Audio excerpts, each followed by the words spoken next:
What up, guys? The Bench Parties are back with my Week 24 power rankings for the MLB. And you can see there the Mariners, after going 7-0 last week, move up 8 spots as they are climbing up those AL West standings, where the Diamondbacks, after moving up 5 last week, moved down 4 after just a dreadful week. But let's get into it here. And we got to start with the AL here in their standings. Blue Jays still hold a commanding lead over the Yankees and Red Sox as they're starting to not pull away, but it's becoming more evident that it's going to be tough to catch those Blue Jays. Talking about tough to catch, it's going to be those Tigers in the AL Central.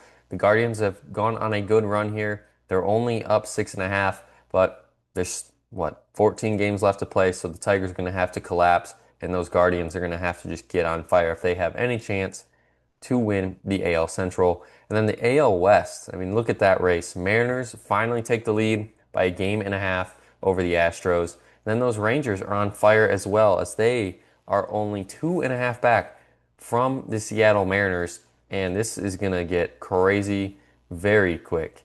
Um, who knows what's going to happen in the AL West, because it's the AL West and the Astros, won it from every year, it feels like, in existence, except the year that the Rangers have won it and won the World Series. I don't know. I'm just very concerned here for this AL West, because one of those teams, maybe two of those teams, might not even make the playoffs here. So that's going to be a great race here in these last 2 weeks.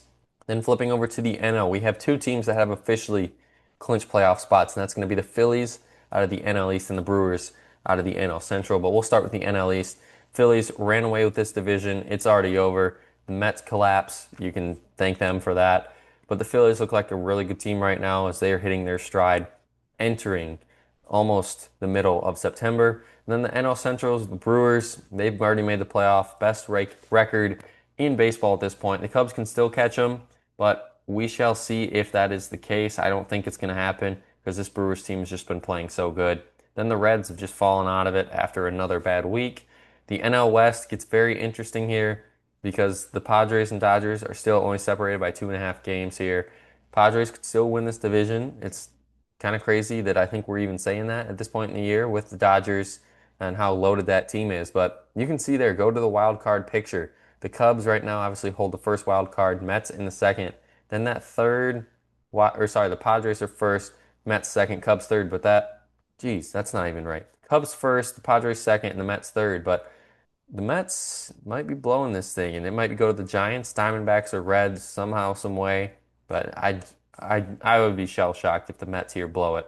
30 through 26, your usual suspects end up here. Good for the Marlins, winning 4 out of their 7 games last week, split with the Nationals, and beat the Tigers at home. Same for the Nationals, split against the Marlins, won their series against the Pirates. Not too much here to report, other than those White Sox pretty much eliminating the Tampa Bay Rays as they are pretty much done for the year. 25 through 21, same thing. Braves, Pirates don't show up to play in any competitive baseball this year or even these series. Angels move up 2 after beating the Twins but getting swept. I'm just tired of the Pirates and going up and down, so I'm just going to keep them down at this point in the year. Orioles, yeah, they move up 1 because, well, you beat Pittsburgh, swept them, go to Toronto, the best team in baseball, and get swept. It's always a tough look there. Then at 21, you got the A's. Competitive games against the Red Sox, sweep the Reds to pretty much almost knock them out. Not of the playoff contention, but little to no hope there, as the A's look like a team heading into next year that could be a very scary team in that AL West to maybe even make a run for it. Now 20 through 16, I was talking about those Reds. They had a really good week going, 2-1, then they get swept by the A's in athletic territory. Maybe I could have put them ahead of the Reds here, but I just didn't, because the Reds were 74 and 72 before that series. If they even win one, they're 75 and 74, still a winning record. And I don't know, the Reds here, they got to figure it out quick against the Cardinals and the Cubs if this team wants to somehow make a run at the playoffs. Same for the Cardinals, bad week for them on the road. They get those Reds at home and then the Brewers at home. Cardinals got to win both those series, if not sweep one of them, if this team wants to have a chance at the playoffs. Rays, I've officially given up on. They're done after losing 2 of 4, or going 2-4 in Chicago against the White Sox and the Cubs, and they get rewarded at home against the Blue Jays and the Red Sox. So this team, call it quits. But Junior Caminero, going to be a star in the making. Diamondbacks lose a series on the road to the Giants. Respond well with a good series win over the Twins, but too little too late. They needed that series in San Francisco to really vault them to the next level, especially because they get San Francisco again at home and the Phillies come to town. So it's a huge week for the Diamondbacks. They gotta, I think, at least go 5-1 if this team wants to have a legitimate chance to get into those playoffs. Same for the Giants as well, except it's a little tougher for them. They're on the road in Arizona and on the road against the Dodgers. If Rafi Devers can heat up and they can steal that series against the Dodgers, not only does that probably help the Giants' chances of getting in the playoffs, but helps fellow division rival the San Diego Padres as well, possibly to get the NL West. 15 through 11, the Royals. I'm keeping them there. Maybe you could have moved them down even after a bad week, but on the road against Cleveland, who's one of the hottest teams in baseball, on the road against the Phillies, who's one of the best teams in the National League. It's a tough week, and 2-5, I think they're not going to be happy about it, but it's not a bad compensation prize, uh, dealing with what they've dealt with. And they return home to get the Mariners and the Blue Jays. If they lose that series to the Mariners, I'm pretty much crossing out the Royals for my chance at making the playoffs. And talking about crossing out your playoff chances, that's almost what the Mets are trying to do at this point in the year. Getting swept on the road against the Phillies, which that was a huge series that they could reverse it. They could almost have a chance to win the NL East, but that's not the case. And then you return home and get Texas, and well, that was a total disaster, winning 1 of 3, losing that series, and they start this week with San Diego, so it doesn't get any easier there for the Mets. As this team, honestly, don't be surprised if this team is at least a game over 500, if not under 500 at this point next week. I'm just not confident at all in this Mets team. Red Sox at 13. They moved down 3 spots just because some better teams jumped them. Win a series against Oakland, or sorry, the Las Vegas A's soon to be. And they get them at home again this week, which helps them in 3 in Tampa. But that series against the Yankees finally got them this year in a series, and it was at home, which stinks for those Red Sox fans because I know they wanted to beat up on them, possibly jump them there in the standings, but that's just not the case. And moving to 12, we got the Astros falling out of the top 10, lose the series to Toronto. Like I said, it's tough to beat the Blue Jays at this point in the year. And then going to Atlanta, winning that series. They return home in a huge week in the AL West. You got Texas at home, Seattle at home.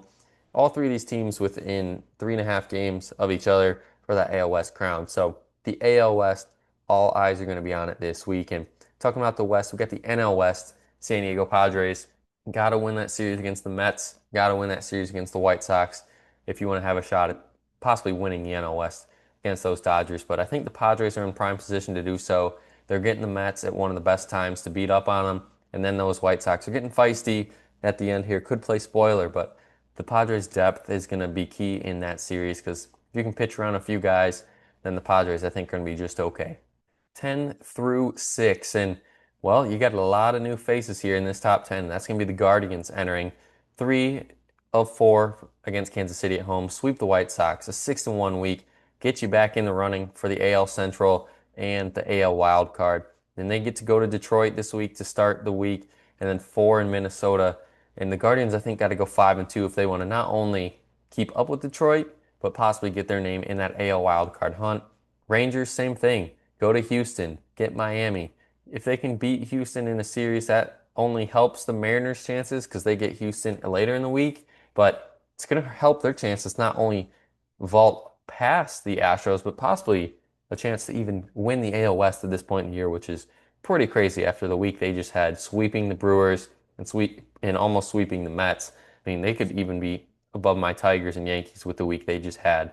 And my Tigers at 8, I maybe could have put them above the Yankees because they beat them in a series, but the Tigers go to Miami and lose that series, and that's head scratching for me. They return home against Cleveland and Atlanta, and it's a big week because I think they got to go at least 4-2, get 2 series wins there for the Tigers if I'm going to be confident about them heading into the last week of the season. Yankees, I think they can get some confidence here after going into Boston and winning that series. Then they're still on the road as they're going to Minnesota and Baltimore before they return home in the last week of the season. And if that's the case, let's say they go 5-2, the Yankees more than likely will make the playoffs. They just got to go out and do it because that bullpen is a disaster. It's concerning. So if their bullpen shows up, this Yankees team's good. If it doesn't, then it collapses and this Yankees team is going to lose big. So this last 2 weeks are going to ride and die by this Yankees bullpen. I'm talking about a bullpen. Andres Munoz and those Mariners are on fire, winning 7 in a row, sweeping the Cardinals, sweeping the Angels, teams you have to beat if you want to get in the playoffs, and that's exactly what the Mariners are doing.